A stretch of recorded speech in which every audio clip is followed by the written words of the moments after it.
우리는 살아오면서 어떤 식으로든지 간에 그리스도의 복음을 접하게 됩니다.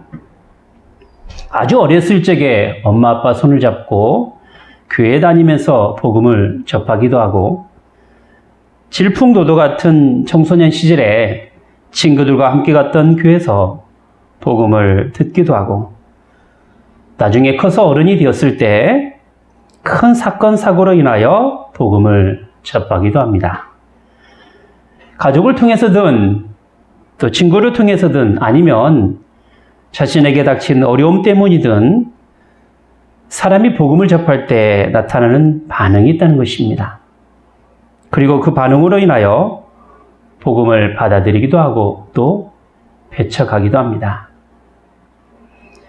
성경적으로 보자면 복음을 받아들이는 사람은 만세전부터 하나님께로부터 택한 사람이 되고, 복음을 받지 못하는 사람은 복음에는 외인이 되어버리는 것입니다. 물론 복음을 당장에 받지 못한다고 해서 하나님이 그를 택하지 않았다라고 볼 수는 없습니다.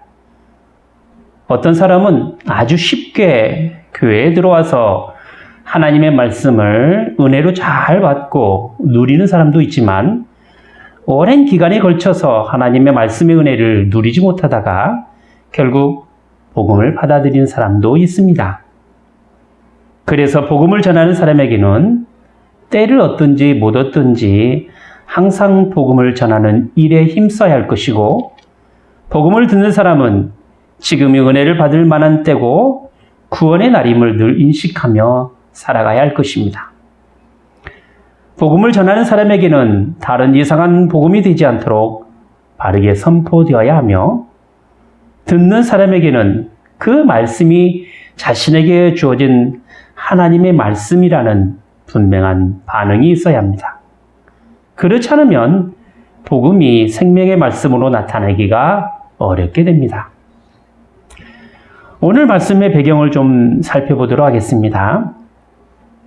바울이 예루살렘에 도착한 후 유대인들에게 잡혀서 4차례나 재판을 받게 되었지요. 먼저는 이스라엘 백성들 앞에서 재판을 받고, 다음으로는 이스라엘 궁에서 재판을 받고, 그 다음으로는 로마 총독 앞에서 2번의 재판을 받게 됩니다. 재판을 위한 바울의 죄는 3가지였죠. 소란죄와 이단의 괴수라는 죄와 그리고 성전 모독죄였습니다. 하지만 그러한 죄로 고소한 유대인들이나 혹은 이스라엘궁에는 도무지 바울에게서 어떠한 죄도 밝힐 수가 없었습니다. 왜냐하면 복음을 전하는 바울을 살려줄 수 없다는 그의 사악함과 무지로는 하나님 앞에서와 사람들 앞에서 양심의 거리낌 없이 살아왔던 그 바울의 삶을 결코 바꿀 수가 없었기 때문에 그렇습니다. 이렇게 바울의 계속된 신문은 급기야 로마의 속국에 있는 이스라엘을 다스리는 분봉왕 아그리빠 왕에게까지 가게 됩니다. 바울이 아그리빠 왕에게 말하는 이야기는 26장 전체의 내용입니다. 그래서 26장 전체의 내용을 제가 좀 정리를 해보도록 하겠습니다. 1절부터 3절까지는 바울이 왕에게 자신이 고소를 당한 이야기를 할 수 있도록 허락받은 일에 대하여 다행으로 여기며 참을성 있게 자신의 이야기를 들어주기를 요청하는 내용입니다. 그리고 4절부터 8절까지는 바울이 유대인으로 살아왔던 삶의 배경을 설명하고 있고요. 9절부터 11절까지는 이전에 그리스도인을 얼마나 열심히 핍박하고 살았는지를 설명하며 12절부터 18절까지는 다메섹 도상에서 예수를 만난 체험을 이야기하고 있습니다. 19절과 20절은 그 경험 이후로 바울의 삶이 어떻게 변화가 되었는가, 그리고 21절에 체포당한 일과 22절과 23절에는 바울이 전하고 가르친 내용이 무엇인가를 이야기하고 있습니다. 바울의 이야기가 있고 난 다음에 24절부터 29절까지는 로마의 총독인 베스도와 아그리빠 왕 사이의 대화가 나오고, 30절부터 32절까지는 바울에게 죄가 없음을 밝히는 내용이 나옵니다. 오늘의 본문은 바울의 삶의 변화와 그가 전한 내용, 그리고 그 내용에 따라 베스도와 아그리빠 왕이 복음에 반응한 이야기가 되겠습니다. 사실 바울에게 있어서 아그리빠 왕에게 자신의 이야기를 변론할 수 있다는 것은 한편으로는 기쁘고 다행한 일이었습니다. 왜냐하면 바울이 전하는 복음의 메시지가 유대인들에게 어떤 의미가 있는가를 아그리빠 왕은 중립적인 위치에서 확인할 수 있는 그 가능성을 어느 누구보다도 많이 가지고 있는 사람이기 때문에 그렇습니다. 그도 그럴 것이 이스라엘 회당에 있는 사람들은 자신의 유대교에 따라 판단할 것이고 로마 총독은 자신의 정치적인 이해에 따라 결정할 것이기 때문에 아무래도 유대의 종교와 여러 관습의 문제에 대한 풍부한 지식을 가지고 있는 그 아그리빠 왕에게는 더할 나위 없이 바울의 종교적 신념을 전하는데 더 설득력이 있게 되는 것입니다. 바울이 아그리빠 왕에게 전한 내용은 사실 예루살렘 성전에 앞에서 이스라엘 군중들 앞에서 행하였던 그 연설과 비슷합니다. 왜냐하면 바울이 그때 전한 그 연설의 내용은 바울이 예수를 만나기 전의 삶과 그리고 다메섹 도상에서의 사건 그리고 그 이후의 자신의 삶을 이야기하고 있기 때문에 그렇습니다. 그러나 군중들 앞에서 한 그때의 연설과 지금 하고 있는 이야기의 다른 것은 오늘의 말씀이 순전히 아그리빠 왕 개인에게 호소하는 질문하는 형식으로 이루어져 있기 때문에 그렇습니다. 그러니까 내용은 같더라도 듣는 대상이 다른 까닭에 바울의 연설은 왕에게 적합한 형식으로 꾸며져 있는 것입니다. 그래서 연설 중간중간에 아그리빠 왕을 언급하고 있으며 왕에게 향한 질문 형식으로 구성되어 있는 것입니다. 바울은 아그리빠 왕에게 향하여 자신이 가르친 내용이 무슨 별다른 내용이나 혹은 유대인들이 고소한 것 같이 이단적인 내용이 아님을 분명히 말하고 있습니다. 그래서 그들이 믿는 하나님을 욕되게 하고 거짓되게 가르치는 것이 아니라 하나님께서 말씀을 통하여 자신에게 나타나신 그 계시와 같은 것임을 밝히고 있는 것입니다. 19절에서 19절과 그리고 22절 말씀을 보겠습니다. 아그리빠 왕이여 그러므로 하늘에서 보이신 것을 내가 거스르지 아니하고 했으며 22절에는 하나님의 도우심을 받아 내가 오늘까지 서서 낮은 사람 앞에서 증거하는 것은 선지자들과 모세가 반드시 되리라고 말한 것밖에 없다라는 것입니다. 여기 선지자들과 모세를 바울이 언급한 것은 바울이 전한 내용이 구약에 충실한 내용이고 하나님의 계시와 완전하게 조화를 이루고 있는 내용임을 밝히고자 함에 있는 것입니다. 바울이 이렇게까지 언급을 하고 있는 것은 구약에서 증거하고 있는 메시아가 곧 그리스도가 되심을 이야기하고자 함에 있는 것입니다. 그런 점에서 바울은 세 가지 질문을 아그리빠 왕에게 하게 됩니다. 첫째는 그리스도가 고난을 받아야 하는가? 둘째는 그가 죽은 자 가운데서 부활하여야 하는가? 셋째는 그가 이스라엘과 이방인들에게 구원의 빛을 주어야 하는가에 대한 부분입니다. 오늘 본문 23절에는 이렇게 표현하고 있죠. 곧 그리스도가 고난을 받으실 것과 죽은 자 가운데서 먼저 살아나사 이스라엘과 이방인들에게 빛을 선전하시리라 하미니이다 하니라. 유대인들이 가지고 있었던 메시아 사상과 죽음 이후의 부활은 바울이 전하고자 하는 내용과 같았습니다.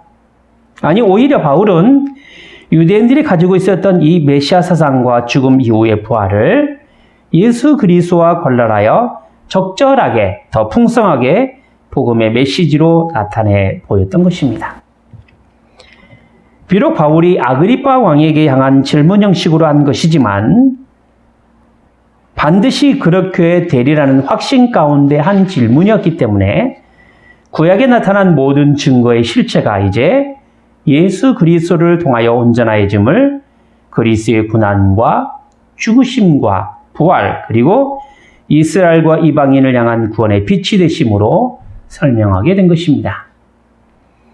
그러니까 구약에서 약속된 모든 내용이 예수 그리스도를 통하여 완성된다라는 사실을 이야기한 것이지요.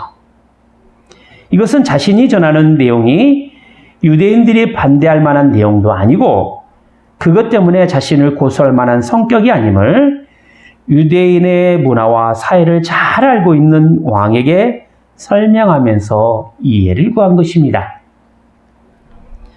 바울의 이러한 메시지는 현장에 있는 두 사람에게 각각 복음에 대한 반응이 따로따로 나타나게 됩니다. 우선 첫째로 로마 총독인 베스도의 복음의 반응을 보도록 하겠습니다. 24절입니다. 바울이 이같이 변명하매 베스도가 크게 소리하여 가로되 바울아 내가 미쳤도다. 내 많은 학문이 너를 미치게 한다. 자, 복음을 전하는 바울을 베스도는 미친 사람 취급했습니다.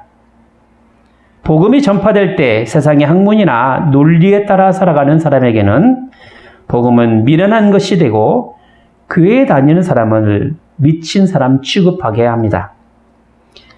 성경에 나타난 여러 가지 사건은 좀 비과학적이고 비논리적인 것이 많기 때문에 진리가 될 수 없다라고 주장합니다. 어떻게 세상이 일주일 만에 만들어질 수 있으며 홍해가 갈라지는 역사나 태양이 멈추는 사건 그리고 무리를 걸러가며 풍랑이 잔잔해지며 죽은 자가 살아나며 물고기 2마리와 떡 5덩이로 5,000명을 먹이는 일이 어떻게 가능하느냐라는 것이죠. 모두 불가능한 일은 믿을 만한 내용이 되지 못하는 것이기 때문에 가장 일반적인 생각으로 복음이 진리가 아니다라고 이해한 것입니다. 이렇게 이해하고 있는 베스도에 대하여 바울의 반응은 무엇입니까? 그의 답변을 25절을 통해서 보겠습니다. 바울이 가로되 베스도 각하여 내가 미친 것이 아니라 참되고 정신 차린 말을 하나이다. 여러분, 복음은요, 불가능을 가능하게 만드는 놀라운 하나님의 능력이 됩니다. 죽을 수밖에 없는 죄인을 사랑하시고 그저 긍휼하심과 베푸신 그 은혜로 인하여 구원하신 하나님의 사랑이 바로 복음입니다. 하나밖에 없는 아들을 죽인 이 세상을 사랑하셔 구원하시고자 하시는 그 하나님의 마음을 어떻게 세상의 논리와 이론으로 다 이해할 수 있겠습니까? 내세에 대한 소망과 위로를 무슨 과학이나 컴퓨터 데이터로 만들어 갈 수도 없는 것이고 하나님의 창조 역사를 보지 못하는 인생들이 어떻게 세상 학문으로 그의 창조 역사를 따질 수 있겠습니까? 우리를 구원하신 하나님의 높으신 뜻을 인간들은 다 헤아릴 수가 없는 것입니다. 하지만 바울은 하나님의 이 놀라운 사랑과 그 은혜를 경험하고 난 후에 담대하게 복음에 대한 자신의 입장을 이렇게 밝힐 수 있었습니다. 빌립보서 3장 7절과 8절 말씀이죠. 무엇이든지 내게 유익하던 것을 내가 그리스도를 위하여 다 해로 여길 뿐더러 또한 모든 것을 해로 여김은 내 주 그리스도 예수를 아는 지식이 가장 고상함을 인함이라.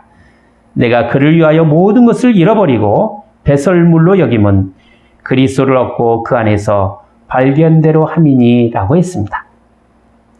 자, 복음을 발견하고 복음의 은혜를 누리는 사람은 복음이 자신의 인생에 있어서 가장 고상한 내용이 되고 삶이 됩니다. 그러므로 복음을 바로 깨닫는 사람은 세상이 주는 지식이나 논리가 아닌 예수를 아는 지식으로 자신의 인생의 우선순위를 두고 살아가게 되는 것입니다. 예수를 믿는다라는 것은 구원의 생명을 가지고 진리 가운데 살아가는 삶이 됨을 여러분 명심하시기 바랍니다. 다음으로는 아그리파 왕의 복음에 대한 반응을 보도록 하겠습니다. 28절 말씀이죠. 내가 적은 말로 나를 권하여 그리스도인이 되게 하려 하는도다.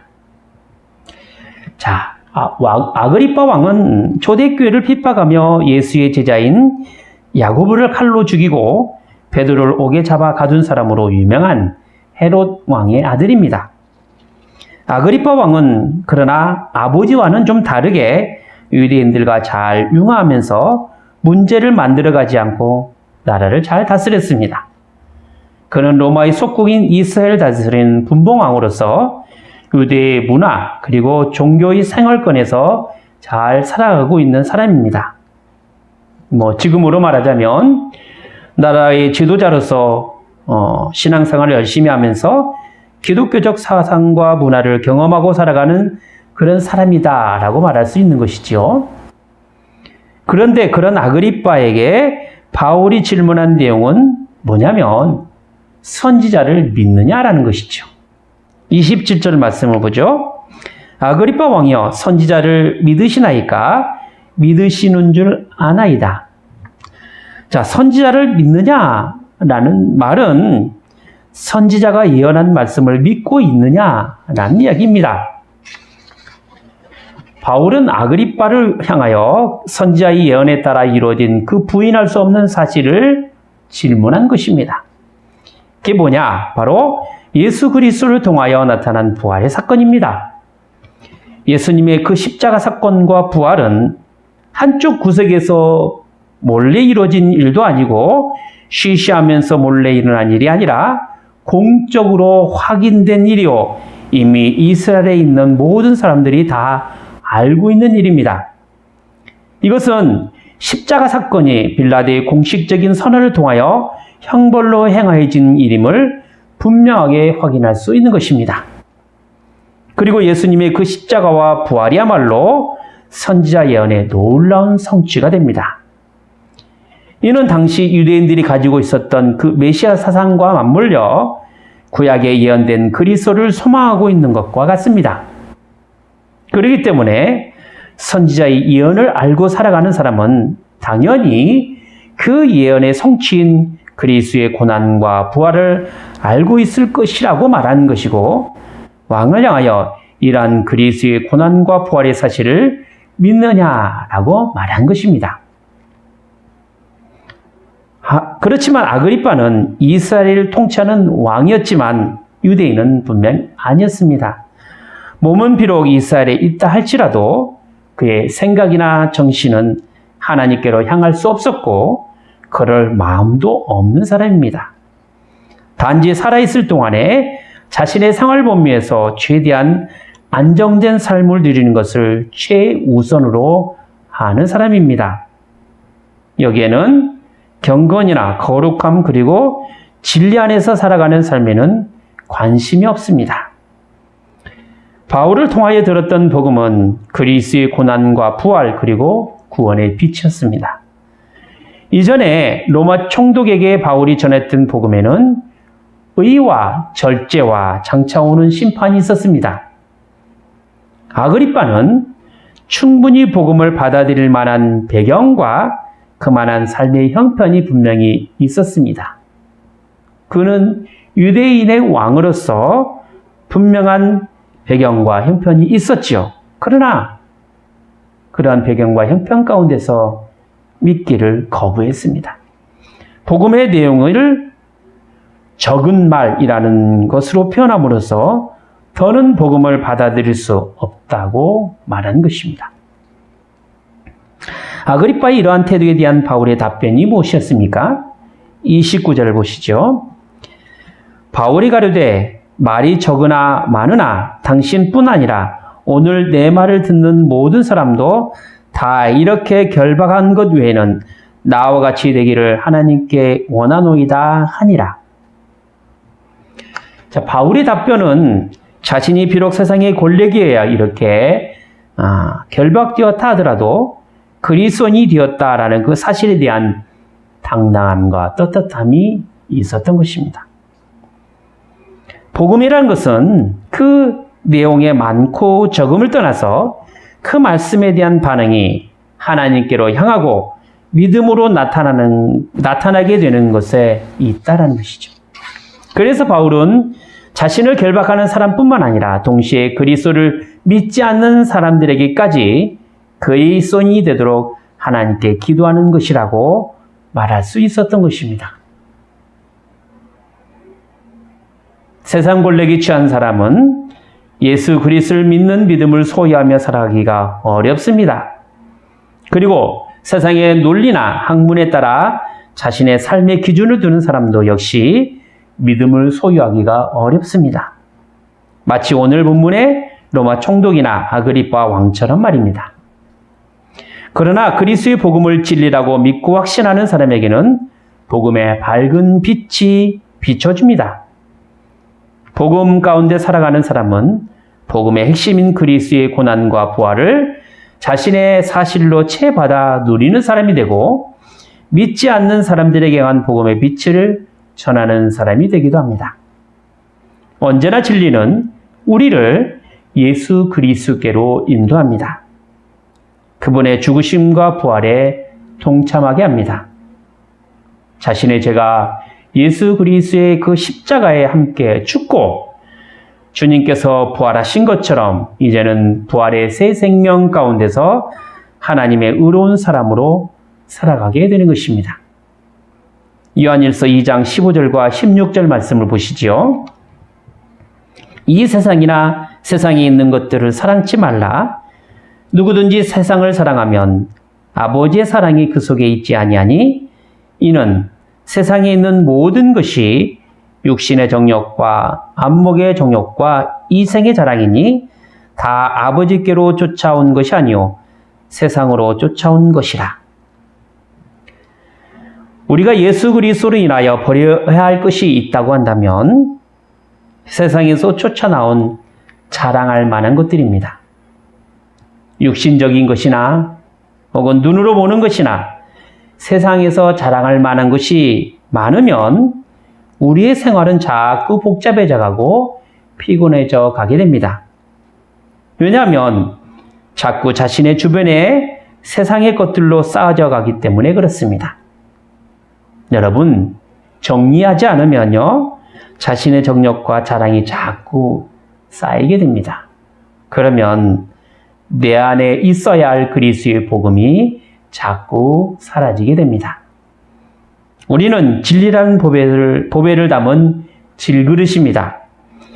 질그릇이 자랑할 만한 것은 담은 보배가 어떤 것이냐에 따라 달라진다는 것이죠.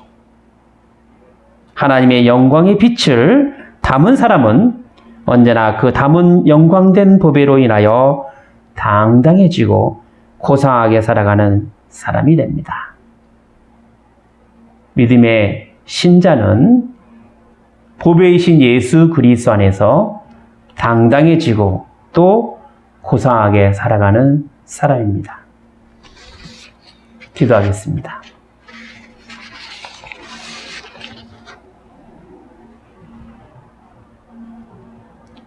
걸어가신 하나님 아버지, 하나님의 영광을 바라보며 살아가는 저희의 삶에 밝은 빛을 비춰주시고 이 땅에 하나님의 거룩한 사람으로 그의 백성이요 자녀로 살아갈 수 있도록 인도하여 주심을 감사드리옵나이다.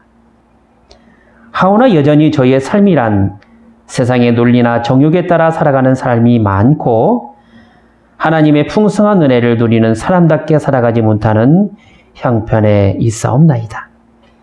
여전히 저희 주변은 세상이 주는 여러 가지 자랑으로 진정으로 자신에게 있어야 할 그 보배이신 예수 그리스도를 담지 못하고 세상 유혹에 따라 이리저리 흔들리는 삶을 살고 있사옵나이다. 이제 저희 안에 진리이신 예수 그리스도의 복음이 세상이 주는 것으로 더럽혀지거나 잊혀지거나 버려지지 않게 하여 주시옵소서. 오히려 세상에 복잡하고 삶을 어지럽히는 것들을 하나씩 버리는 저의 모습이 있게 하여 주시옵소서. 삶의 복잡함 때문에 힘들거나 어려워지지 않게 하시며 순전하고 오롯한 신앙으로 살아갈 수 있도록 도와주시옵소서. 그리하여 내 안에 온전하게 그리스도만으로 채워지고 그분만으로 기뻐하며 감사하며 즐거워할 수 있는 저희가 다 되게 하여 주시옵소서. 주 예수 그리스도의 이름으로 기도하옵나이다. 아멘.